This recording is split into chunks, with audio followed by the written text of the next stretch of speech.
रुकी बाबूजी रुकी मारी लागतो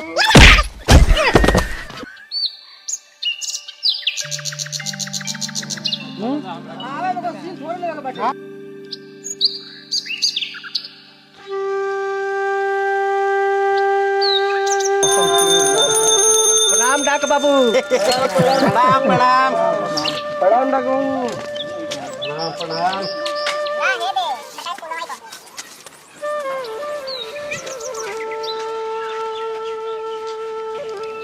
पसेरी बाबू। हाँ लिया ये अपन चिट्ठी। तो ठीक बा जी। अरे डाक बाबू के कुछ दे अब भाई पैसा वैसा तो नहीं खे। महाराज राउर ऊ खतना भइल बा। जाई मीठा उठा पेर आइल होई तो तनी आसर ले आई जाई। वो अभी पाकले महिए धइल बा। जाई महाराज ले आई वही में। आठा ले आवतानी मां खातिर ले जाए। हाँ ले आवतानी भजावा तरकुल के आठी ले आवतानी।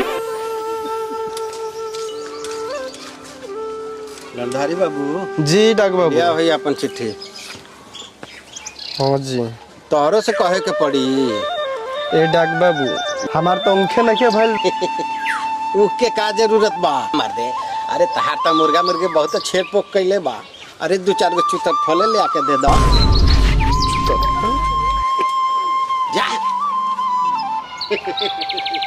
का ये सरल महतो पीछे काहे लुकाइल बड़ा। आगे आवा। ई तोहार लड़का के मिलिट्री से चिट्ठी आ गइल बा। सरल से चिकन बने के समय आ गइल बा। इला ए डाक बाबू रउरे काला से लइकवा के बहाली में भेज देहनी। एक लाठी से ऊपर हो गई। होई ना तोहार लइकवा तो लाल लेखल लामा बा। अब हमारा नजरी पर चलल जा कुछ डाक बाबू खातिर ले आवा। बाबू बाबू है ना वा जाके डाक बाबू के 5 पैसा लिया के दे दो डाक बाबू के। ठीक बा। अबरी 5 पैसा से काम ना चलिए सरल महतो। अबरी 10 पैसा लियावे के पड़ी। जा बाबू 10 पैसा लिया के डाक बाबू के गाड़ में डाल दो।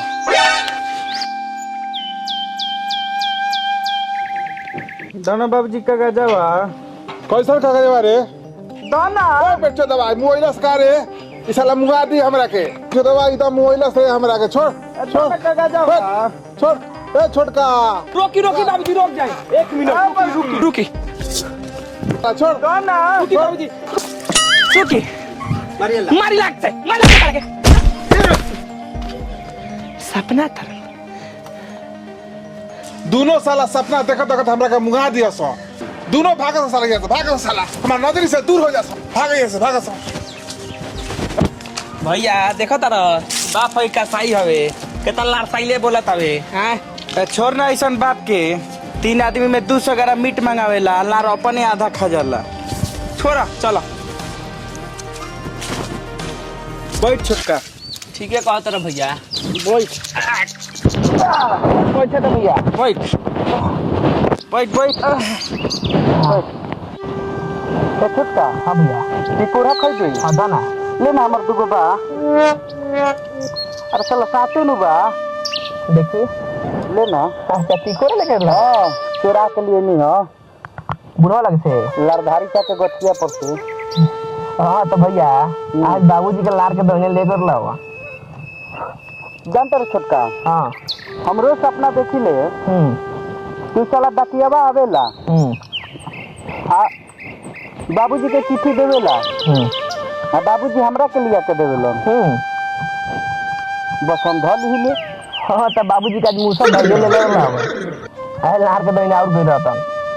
अच्छा ये बताओ सपना गतनी तो में हमार कौन गलती बा। हाँ तो ठीक है बाबे।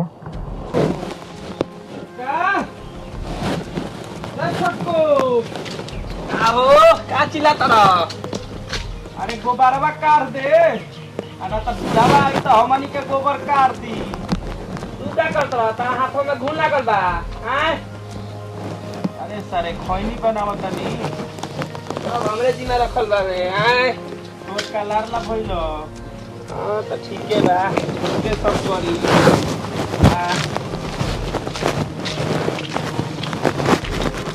फैला बाबू बाबू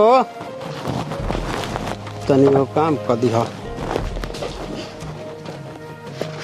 हई पियकड़ा के मिलिट्री से चिट्ठी आइल बा तनी ओकरा के दे आब भैया कहल बा ना उ पियकड़ा के ह जा तनी पहुंचा दो बाबू पहुंचा दो ए सार के बेटा सारे उतना दिन से तू हमरा के सपना में चिट्ठी लिया के देत लह तो हमार चिट्ठी ना आइल हो असल ओकर चिट्ठी आ गइल हवे बबुआ का करेगा भैया तनी धर त नाश्ता पानी दे दियो इनकरा के अरे बाप रे बाप अरे बाप रे अरे आप निकल ले भोटा